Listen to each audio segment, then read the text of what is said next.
Merci beaucoup, Monsieur le Président. En fait, cet article organise la préparation et la délivrance de la substance létale. Et donc, nous y voyons plusieurs enjeux. D'abord, il y a la question de la chaîne de délivrance qui repose sur plusieurs intervenants sans que soient clairement définies les responsabilités, les protocoles de sécurité, de traçabilité des substances létales concernées.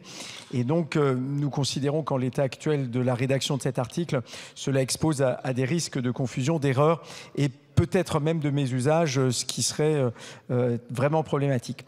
Par ailleurs, autre enjeu, le rôle confié aux pharmacies d'officine dans la délivrance de la substance létale qui contribue, il faut bien le dire, à une banalisation de cet acte et c'est quelque chose qui est un peu contraire avec ce qui avait été affiché en disant que cela concernerait un nombre limité de concitoyens qui serait en fin de vie, on peut s'interroger quant à cette disposition. Alors, les modifications que nous porterons au fil des amendements, c'est d'abord de réserver la préparation et la délivrance aux seules pharmacies hospitalières, explicitement désignées par les autorités sanitaires.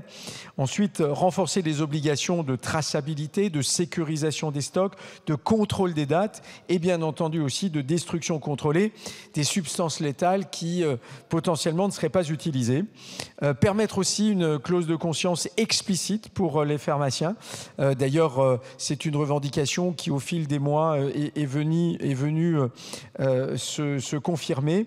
Et puis, étendre aussi cette clause de conscience à toute personne susceptible d'être impliquée dans la chaîne aussi bien logistique, administrative que technique de la procédure. Je vous remercie.